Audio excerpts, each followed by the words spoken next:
UBC, inspiring Uganda.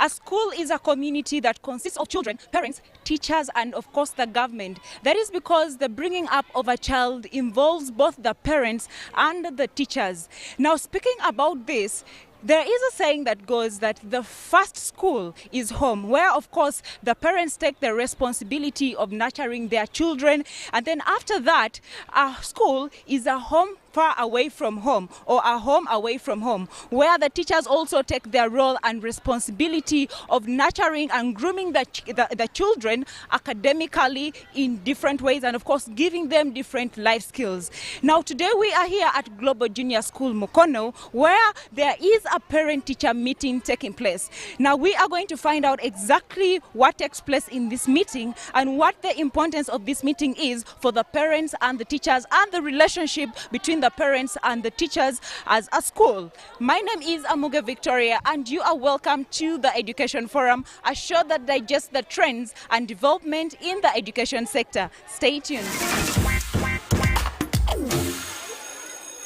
So the head teacher plays a key role on the smooth running of a school, and he has to ensure that the children are fed well, the children are taught well academically, and so much more. Now joining me on the show is Sentongo Anthony, the head teacher of Global Junior School Mukono, and he is going to enlighten us more about the meeting they had earlier on today, the teacher-parents meeting. Welcome, Mr. Anthony. You're welcome. Viewers, once again, Global Junior School Mukono. My name is Anthony Kato Sentongo, head teacher of Global Junior School. I'm glad that I'm sharing some important information with you as in regards to the connection between the school and the parents. Okay. Well, we are very happy to have you again on the show, Anthony. So I noticed that in the meeting earlier on, you talked about the school culture, and then there was also something to do with what makes the pillars of excellence, and then the blending of teachers or the school with parents, which is more like the relationship between the school and the parents. So please elaborate more about this, the school culture first. Thank you so much, my dear presenter and the viewers. It is very, very important that for this meeting purposely, we are having the new parents in school. And having new parents in school, it requires bonding. And the only way we can bond is having an integration of the school culture and the home culture. If we are to nurture our children in a line that is, both parties are going to benefit from that. So for this purpose, we explain more about the school culture to the parents. They will also have their ideas that we can blend in, make sure that our children stay in school. One of the key areas in a school with the parents is explaining how you run the school. Because the school itself is a home. That's why sometimes we call it a home away from home. Okay. So the school itself is a home. So people who are coming in the home have to take time to understand the culture of that home. It is very, very important that we tell our parents how we run the school, how are they supposed to work in with the school. That is basically the reason why it is important we call those parents. We don't want to clash at one point. So they need to understand us, we need to understand them. Now, one of the major key elements in a school is culture. How do we do things? What do we base on to give our services? Now, our culture, our parents need to understand that they are stakeholders. So our culture is that we want to make the parents stakeholders of education. We want a school where we involve the parents so much in many of these school programs and activities. So one of the areas we are emphasizing is the parents, that they must be so close to the school. We don't want parents who are called for the meetings, they don't come. We don't have parents who are called for programs in the school, they don't attend. And yet that is one of our key elements to bringing out the child that they want in them. So one of my major aspects was to encourage them to always attend these programs because they are stakeholders. A school is made a school because of the quality of its parents. And the quality of the parents is the quality of the children. And the quality of the children is the quality of the school. So that one they have understood. And I'm very happy that today I've received a very big number of parents. I have sensitized them, they have come, and that is very key to us. The other element in the school culture is the pillars on which... Okay, before we go to the pillars, speaking about the turn-up of the parents today, and basing on what you have said, that you are trying to put it out there to the parents that coming to these meetings is very important because it's a culture for Global Junior School. Yes. Yes. So what was the turn-up of the parents today compared to the other years? Okay. Today, I've not got statistically how they have been, but one thing I said, every year we receive different numbers of new entrants. For example, this time we had over 350 new entrants in the school. And the capacity, the number of parents we expect today was 400. And when I look at what I prepared for 400 parents, the seats were all full and we had to get some more parents. Okay. That means I had a capacity of over 450 parents in the school. That is a very good turn-up in relation to the 300 kids that we are recruited. That means we are building now another family onto Global Junior School. Okay, so stepping into the pillars of excellence, how important are these pillars and why exactly were they created? Okay, thank you so much. The pillars of excellence, how do you determine a good school and what do they do to become a good school and how do you produce good children? So it has been in my key areas for parents to understand what do we value so much that have enabled us to produce quality children in terms of acquisition of knowledge, skills, and values. When you look at our vision is to produce a knowledgeable, skilled, and morally upright child. There are three elements in this vision that the parents need to know. That is the culture of Global, and they embrace all that. Knowledgeable. Kids have come for knowledge. We need to give them knowledge. Skills. They must have some other tangible things that they can go. In addition to the knowledge they have, they must have tangible things that they can say, my kid was in Global Junior School, but I was mentored and developed to become a fast runner. He's a very strong athlete. He's a very strong footballer. He's a very good carpenter. He's a very good, those are the skills. So produce a knowledgeable, skilled, then morally upright child. Those are stronger pillars that our parents need to understand that as I take my kid to a school, that is the vision. So I expect this from the school. I expect A, B, C, D from the school if I'm to have a good child. Now, when you look at our pillars of excellence, I told you my vision. One is emphasize the core values. There are certainly things that we believe in. We have so many values that an individual must take in life. But as for Global Junior School, we have those core values. One of the core values that we are putting at the forefront is godliness. We need to train and nurture children who are God-fearing. People who are non-believers are very difficult people to associate with. People who have belief, people who fear God are very good people in society. So we embrace godliness as a core value. We want children, and this school is not a school that we are having, maybe it's a Muslim school, it's a Catholic school, but it is a multi-domain school.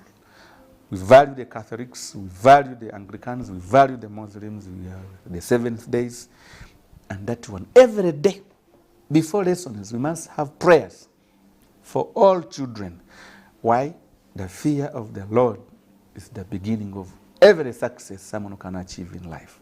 That is the core value. The other core value is excellence. Our parents need to know that when I bring my child to Global Junior School, they are emphasizing excellence. Some people perceive excellence as something to do with knowledge. My child is bright, can answer these questions brightly, my child can pass examination. But what we mean by excellence in Global Junior School is an all-round excellence. So we make sure that whatever we put our hands on must come out excellently.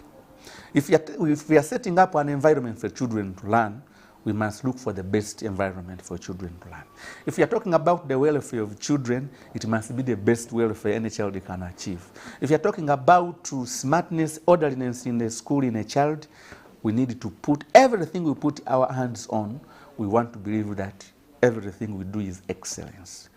So that is a core value. The other core value we have is integrity, honesty. A child who is not honest, a parent who is not honest with his or her child. I was giving a scenario that some parents have taught children to steal indirectly. For example, smuggling in unauthorized materials. If a school says we are not allowing grab in the school, then the parent smuggles because of the too much love and they think my child cannot miss, they smuggle. Then they tell the children, don't show any other person. Mm-hmm. That means you are teaching dishonesty to your child.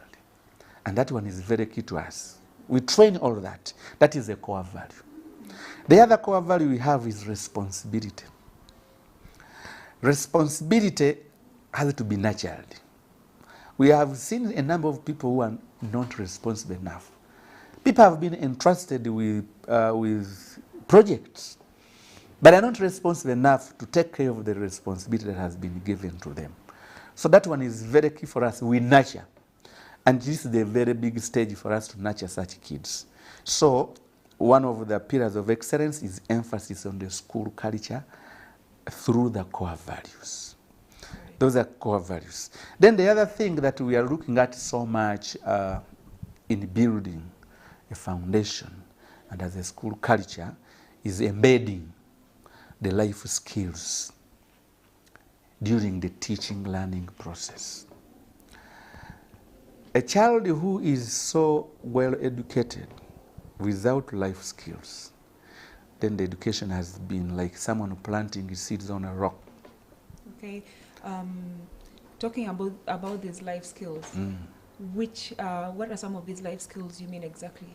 Give us some examples. I want to give you some of these life skills. Patience. Patience is a very strong key life skill among these kids. Why? We go through a number of obstacles in life. But the way we approach challenges and obstacles in life needs some bit of patience. Because you reach a life where it hits so hard. When life hits so hard, there must be some time to analyze, to contemplate, and make the right decision. That one calls for someone who is a bit calm and patient. People who are not patient, they always make wrong decisions in life, which at a later stage come back to haunt them because they were not patient enough to realize, analyze, and move forward. That is a life skill. The other life skill I want to give is assertiveness. Assertiveness is something that must be put in a child to do things the way they are supposed to be done. Meeting deadlines, time management requires someone who is so assertive, very flexible in the way we do things in life. Those are part of the skills that are very, very important. People who don't beat deadlines of accomplishing targets, that means they are not aggressive enough with life. Being an African child, you need to be a bit aggressive, assertive. That is a life skill. Yeah, I'm talking about decision making. Decision making needs analysis. So in the way we do things, we train children to develop such life skills. There is no curriculum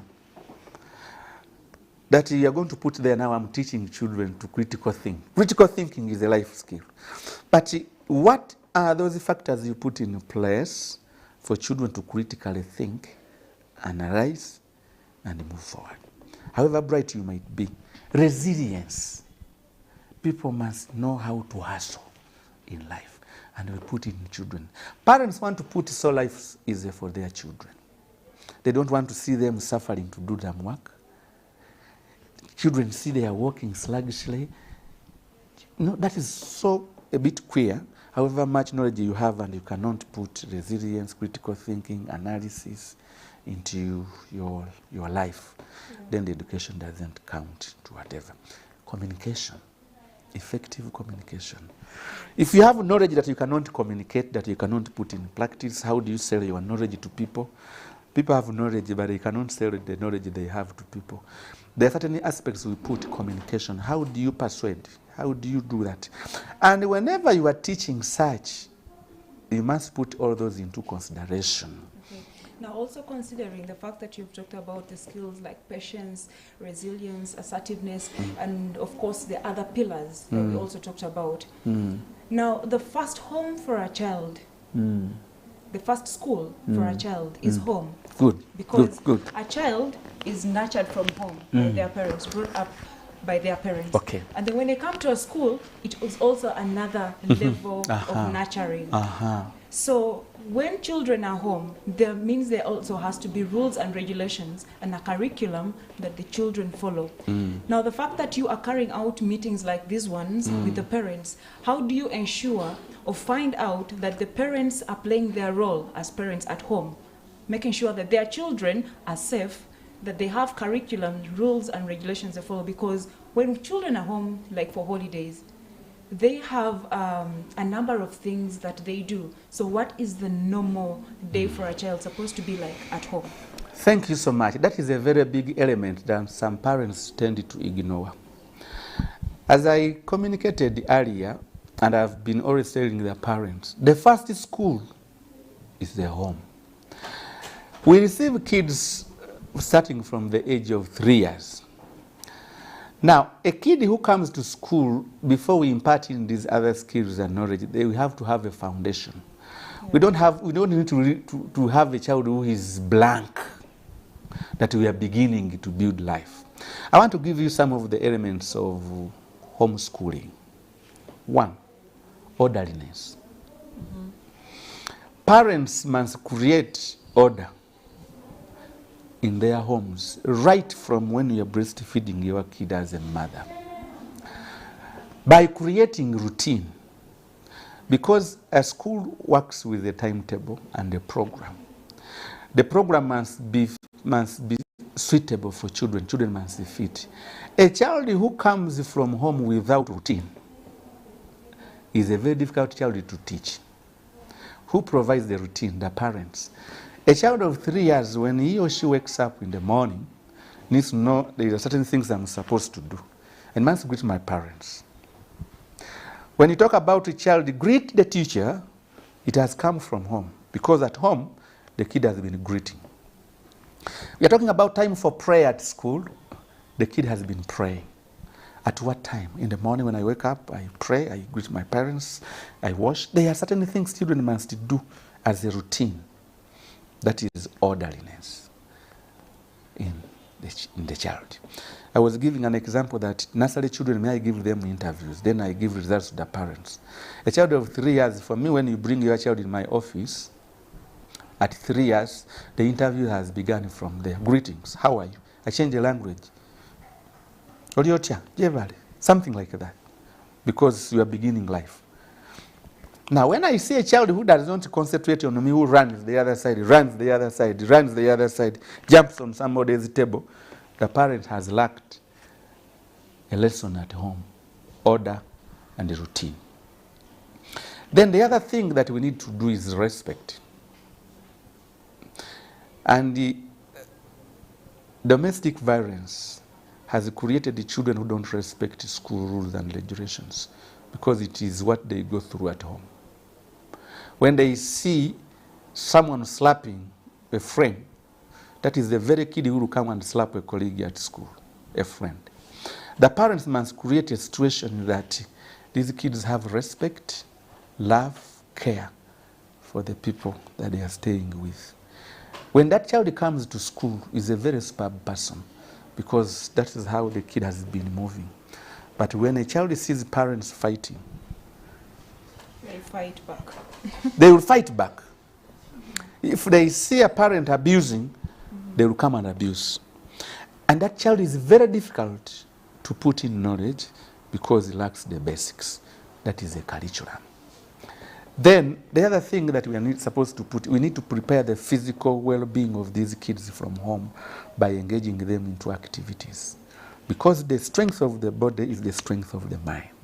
If the body is weak, the mind is weak.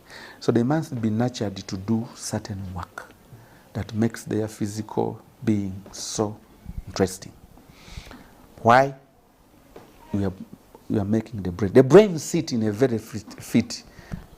So if you have a home where everything is done for the child, you are suppressing the concept of knowledge because children don't see any relevance. You are breeding laziness in the body, you are building laziness in the brain. So the parents need to work on that. They need to feed their children very well. I was telling someone, and someone laughed at me. I was telling someone that parents don't know how to feed their children. They are poor at balancing meals at home. And no, they buy chips at home, fried chicken from the supermarkets that has been kept in the fridge for some time, and they feed those kids. They bring juice from wherever they would want to have, and then they say, my child is satisfied. Here we have 3 meals. There are 2 types of food every meal, but here we have posho, we have rice, and then we supplement with either rice, potatoes, cassava, pumpkins. When we put those things for children to eat, they will leave that food because they know that posho is for dogs at home. Parents don't feed their children on posho at home. We try to put some moken in the beans. You hear children saying, dogs food, dogs food, dogs food. Those are some of the things that kids must be fed very well when we are preparing them for school. Parents don't breastfeed their children. 3 weeks, 2 weeks, they are left in a home. And when they grow with these supplements, they call them supplements, that make children look too healthy. The cheeks, the hands are like this, but when the muscles inside are weak, the brain is weak. So that home school has not been catered for so much. There are so many other skills, problem solving. I have a scenario where parents are fighting with requirements with the kids at home. Children write requirement forms, but their finances don't permit them to provide all the requirements. Now, when you tell a child the requirements are not going to be met, children start crying that my parents have not done enough. But if they are patient enough to look with the parents, they say, my parents maybe they are not able to do this, let me move with what is there. But children cry because they have not given them what they want. There is no patience, there is no resilience and fighting back. That is very, very key. And a lot of things that the parents are supposed to be at home to become the first school. All right, so one of the other things we talked about in the meeting was the blending in of the parents in the school. Now, what exactly did you mean by blending in? As a school, how would you like the parents to blend in with you? Okay. There are certain non-negotiable curriculum that we are supposed to take children, whether at school or at home. So my role as a head teacher is to talk about those elements that we think are very vital for children, that they are supposed to be done here and they are supposed to be done at home. We share so that whatever we speak at school is what is spoken at home. So that when the child comes from home and reaches school, the language is the same. So what we need to do is to get the culture that is suitable for home and is suitable for school. Some cultures are not, there are some parents who have adopted the culture that are not suitable in their homes. And for us, when we come, we speak against that culture. But some parents find it as if it is the right culture. So we teach, guide, we parent the parents on what are the acceptable cultures that you must put in a school and at home. When you combine those two, we move together without any problem. Now, one of the causes of indiscipline in schools is the failure to blend. For example, if I have the culture that wants to run and it is not in his line what the parent wants, then the child will choose sides. And a child will already choose that side that favors him or her. For example, a parent comes at school and says, for me, I don't want someone who is so much pressurizing my child to do ABCD. For me, I don't take them as priorities. So you should not put so much pressure, order, instructions on my child. My child lives in a free environment. Then the child says, can you give me your child for an outing, my child for an outing to ease? And there is a way they term it, they say, they call it what? These things that make people go off minds. Eh? I don't know how they term it. I will remember, I will tell you. Stress. My child is too much stress because this. So give me my child so that we can have a relief. Then I ask, where are you going to have a relief with your child? We are going to the beach. So there are things that children must receive them at a certain point. You introduce life to children gradually. You cannot produce and give the child everything he or she wants at that particular time. They must be gradual. So you first leave this, you pursue this. You leave this, you pursue this. At the end of it, then you can have it all. But there are some parents who want to suppress everything that they think is good for the child, and then they ignore the priorities. At this moment in a school, the priority is education. Knowledge, skills, values, and everything. Okay.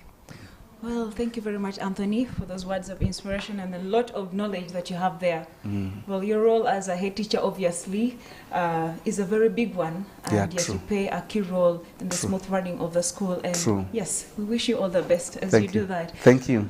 Well, yeah, we have heard from Anthony and we have talked about the school culture, and he mentioned a few things about the school culture, the timetables, the activities the children are supposed to follow. And also we were talking about the pillars of excellence, where one of the pillars was excellence, honesty, and then the skills like patience, assertiveness, resilience, and so much more. And then we got down to talk about how the parents are supposed to blend in with the children. Now, with that being said, let's go outside and meet some of these parents and see what they have to say about this meeting and about Global Junior School. Stay tuned. Okay, so as I had mentioned earlier, I said that the nurturing of a child is not only done by parents, but also by teachers. But right now, here is a parent with me who is going to tell us the importance of the meeting they have just had. Welcome, sir. Thank you very much. My name is Charles. I'm a parent here at Global Junior. The importance of the meeting is to join hands between the school and the parents to understand the roles and responsibilities of both the parents, and then how the teachers have found the children, because we bring children to the school, therefore the school takes responsibility where we are not.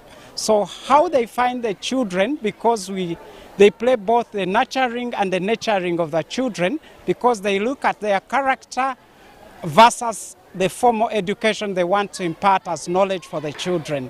So these meetings are very important, that the school reports on how they have found the children, and then they find and seek ways from the parents on how best they can support the children to move on and get the best of the desired knowledge they want to impart in the children. So the meeting joins both the parents and the teachers, and we come up with ideas and solutions on how best we can nurture our children jointly with the school. So the school plays its part, and we have to play our part as parents. Therefore, once the school presents its issues, then the parents provides the response, but at the end of the day we leave that meeting and then we see the children and we discuss and come up with the best solutions, because at the end of the day our goal is to ensure that we have the best children in the country and in the world at large. Okay, so there is a belief that school is a home away from home. So do you believe that? Because our children spend like 90% of their time in school than they spend at home. Do you believe that school is another home for your child, and why do you think so? It's a fact that because at home, the children stay at home very little time. 3 months, the child will be in the school for 72 days, then you stay with them for 30 days. This means that the culture, the nurturing, and all the morals need to be balanced between the school and then the family. Therefore, what the schools find with children have to be discussed with parents who stay with the children for little time, so that they can complement and come up with the best product. Well, last but not least, for the time that your child has been in Global Junior School Mukono, has there been an improvement in the education of your child? Thank you very much. In terms of education, that one is credible and very, very complimentary. If you want to bring a child, then Global Junior is a place to be in terms of education and quality teaching and learning. Leave alone teaching, but here it's quality teaching and learning. The child is taught and the child learns, not only knowledge in class, but also the nurturing and the morals and discipline. You'll never regret. Well, thank you very much, parent. It was nice having you. Okay, so we still have more interviews with parents, and we're still going to learn more about the nurturing and grooming of the children, and especially the importance of the teacher-parent meetings. Stay tuned. Okay, my name is Davis Wambwa. It is important to have parents in such a meeting because it enlightens the issues that are happening at school. At the same time, it informs the teacher, the parents also, on how to handle the children when they go back to school, when they go back home. There are many issues that happen at school, at the same time happen home, but because of no information about what's happening at school, then parents tend to be off. They lack information of what's happening to their children. So it is always nice to come at such events and also to know how to handle issues in case a child doesn't perform as they want or as they wish, but also to understand which issues, basically, the challenges the child is going through, and also how to maneuver around them. My name is Winfrey Namtevi. I have 2 children here. They're both in P4. We were called here for an orientation meeting because our children are new in this school. We had to be taken through about how the school operates, to know what our children go through when they're here, the new things they are going to experience that they have not been experiencing in their previous school. It is very important because we get to gain confidence in the school. We get to know what we don't know about the school, how it performs, and it helps us to get more confidence in it and be able to trust them with our children. The general meetings are, I think it's a one-off. So far, it's the first one in this term. I'm a new parent here, like I told you. But the engagement with the other administrators is, I think, on a daily, if you want to. I've been engaging with one of the administrators, and that is the director of studies of the school, from the time I brought my children here for the interviews. He's a very welcoming man, very welcoming. He has helped me to gain confidence in the school, even before coming for this orientation meeting. And I know even after I'll be able to come to him in case I have anything I need to inquire from him. So the general meetings can be like a one-off. I don't know yet, because we were just also informed by sending us letters and messages. But maybe even after some time, they'll send us more for another meeting. But for engagements with the school administration, I think it can be even on a daily if you wish to. Because me, I keep disturbing them and they're okay with they're okay with it. I engage myself with them so much because I want the best for my children. I need to know how they are. I need to know how they perform. I need to know what they're supposed to be doing. I need to know because I need to gain confidence in the school. Maybe with time, I'll even stop communicating because I'll have gained confidence in the school. But for now, I still disturb them. I do because my children are new here. I have a friend who has a child here since nursery. The child is now in P6. And I've seen this child grow from a baby to where she is right now.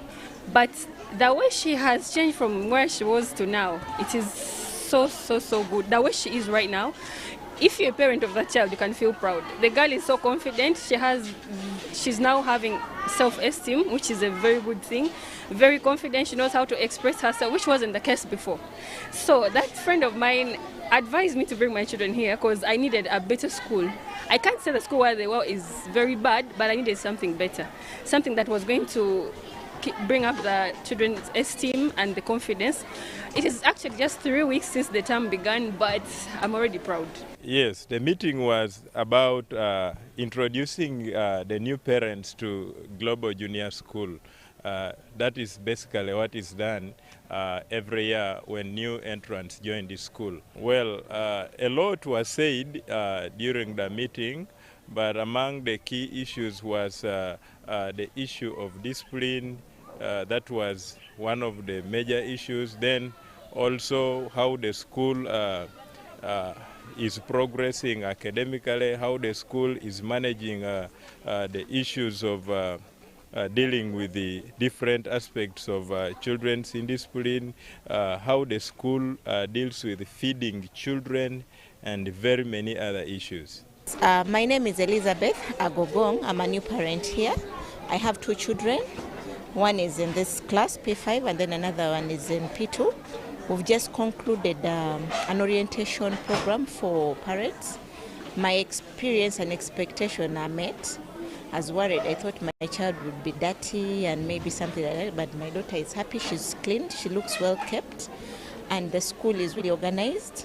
I appreciate, and my only maybe prayer to many other parents out there who are struggling with schools to find comfort for their children, I think this is a home away from home. Why I chose this school is that the previous place where these children were wasn't okay, and they were really disoriented in terms of learning. So as a family, we decided to look out for a school that would support our children while we're away from work.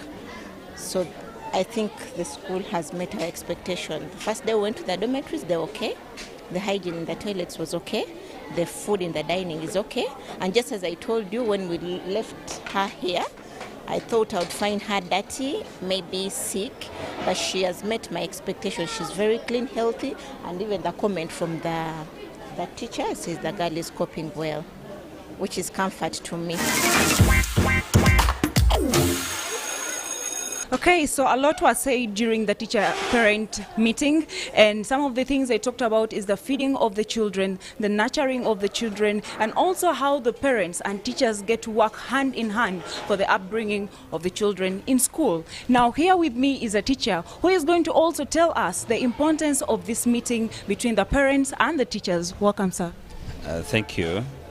First of all, as you heard the head teacher, it is very important for us as parents, stakeholders, the parents, the teacher, and the child to work in a triangle.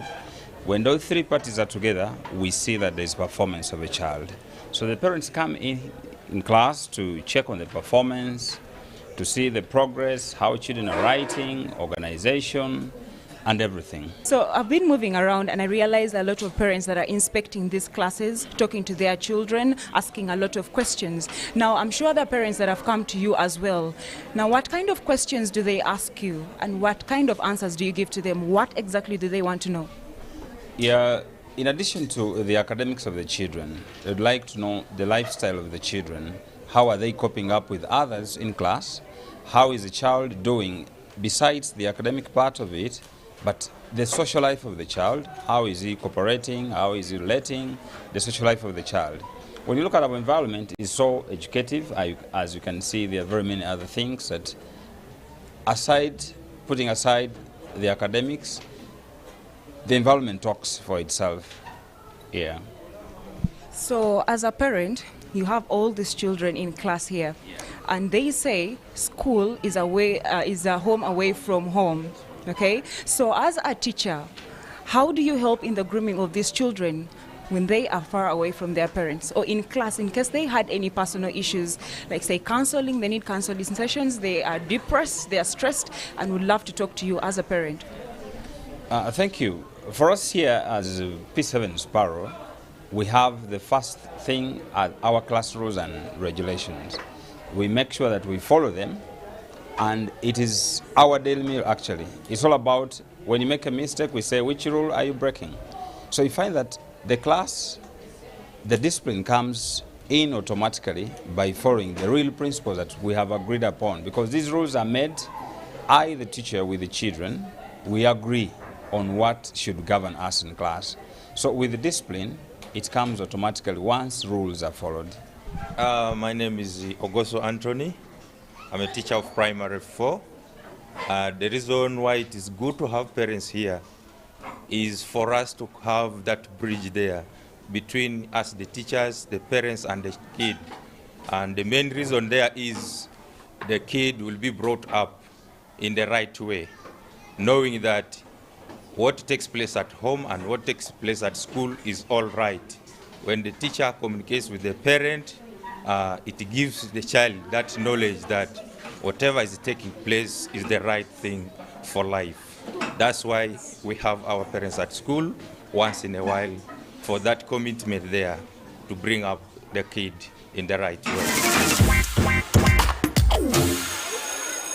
All right, so after the different discussions and conversations we have had with some of the teachers and the parents, we get to realize that it is very important for children to be given life skills, including assertiveness, honesty, patience, and so much more. We don't only think that these values are supposed to be given to the children at home by the parents, but also the school plays a key role in the nurturing of children. And that is why the parents always have to blend in with the school for the smooth running of their children's academic excellence. Well, that is all we had on the Education Forum today. My name is Amuge Victoria. Until next time, bye-bye.